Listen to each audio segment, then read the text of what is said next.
Halo semuanya, bertemu lagi dengan saya Claudius Christopher Wilhelm. Kali ini saya akan membahas tentang membaca sintopis. Oke, mari kita membahasnya bersama-sama. Dalam langkah-langkah membaca sintopis, yang pertama perbandingan dari isi bacaan.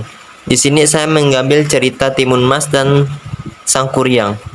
Yang pertama saya akan membaca cerita Timun Mas. Di sebuah desa dekat dengan hutan, hiduplah sepasang suami istri yang belum memiliki anak.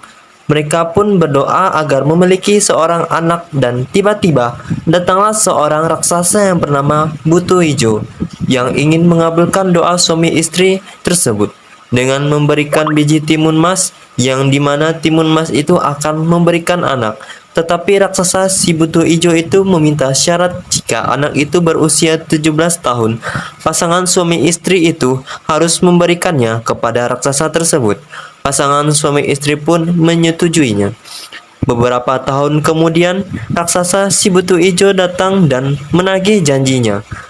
Karena Timun Mas sudah berusia 17 tahun. Akan tetapi, suami istri itu tidak mau memberikan anak itu dan menyuruh Timun Mas untuk lari serta membawa 4 benda ajaib, yaitu biji timun yang berubah menjadi ladang timun untuk mengecoh si raksasa agar memakan semua timun. Setelah kenyang, dia pun mengejar lagi. Timun Mas menyebar jarum yang berubah menjadi hutan bambu berduri, tetapi bisa dilewati raksasa.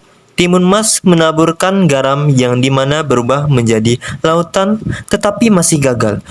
Timun Mas menabur terasi yang berubah menjadi lumpur. Si raksasa terjebak ke dalam lumpur dan tenggelam. Selanjutnya cerita Sang Kuryang.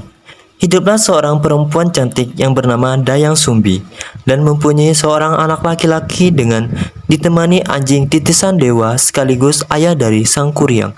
Sang Kuryang pergi ke hutan mencari rusa ditemani anjingnya. Tidak mendapatkan rusa, anjing pun menjadi korbannya dan anjingnya pun dimakan bersama ibunya. Setelah mengetahui bahwa anjing tersebut yang dimakan bukan rusa, ibunya pun memukul kepala Sang Kuryang dan mengusirnya. Beberapa tahun pun berlalu, Sang Kuryang kembali dan melihat wanita cantik.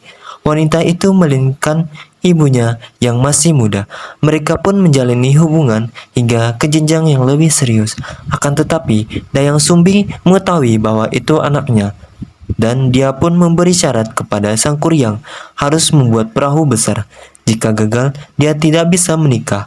Dayang Sumbi mengagalkan pekerjaannya dan Sang Kuryang marah lalu menendang perahu itu dan berubah menjadi gunung.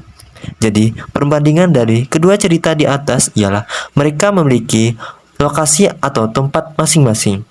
Dari cerita Timun Mas berlokasi di Jawa Tengah, sedangkan Sang Kuryang berlokasi di Jawa Barat.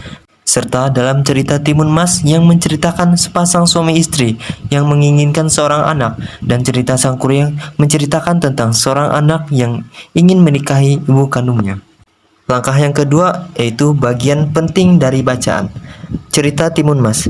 Pasangan suami istri ini yang luar biasa ketika menjalani suatu cobaan, di mana mereka belum sama sekali memiliki anak.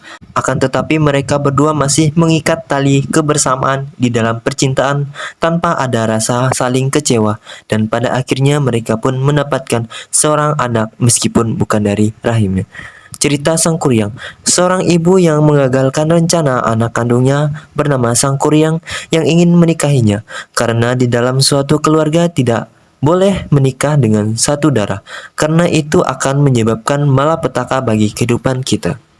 Pada bagian yang ketiga yaitu persamaan dalam bacaan.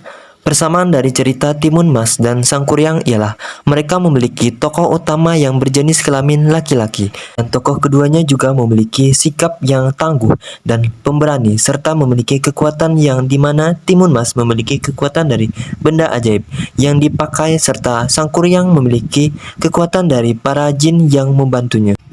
Dan yang keempat, keuntungan dari bacaan. Dari bacaan cerita Timun Mas, kita belajar bagaimana cara untuk bersama dan berdoa untuk mendapatkan apa yang kita inginkan, dan bagaimana cara kita untuk melewati segala cobaan dan rintangan yang sedang kita hadapi, serta menyelamatkan orang lain, terkhususnya keluarga kita dari ancaman orang lain. Yang kedua, cerita Sang Kuryang. Kita belajar bagaimana cara kita untuk menggagalkan segala sesuatu yang berdampak negatif bagi kehidupan keluarga kita dan mencoba untuk tetap tenang serta mencari cara melewati semua cobaan yang sedang dihadapi. Yang terakhir yaitu alasan mengambil bacaan. Alasan saya karena cerita ini sangat menarik untuk dibaca dan dipelajari bagaimana kita bisa untuk tetap sabar dalam mendapatkan apa yang kita inginkan dan bagaimana cara kita untuk tidak mengorbankan keluarga kita sebagai ancaman orang lain. Seperti buku yang saya baca tentang kisah Timun Mas dan bagaimana kita bisa mencari jalan keluar dengan cobaan yang kita hadapi seperti kisah cerita Sang Kuryang. Buku-buku yang saya baca ini memiliki pesan moral yang sangat berharga. Meskipun terdapat kesan yang negatif dari cerita ini, dapat kita ambil yang baik dan positifnya saja. Karena di dalam kehidupan pasti ada hal negatif yang kita lakukan untuk menyelamatkan diri sendiri ataupun orang lain. Oke, itulah pembahasan saya tentang langkah-langkah sintopis. Semoga langkah-langkah tadi bisa bermanfaat bagi kita semua. Bye!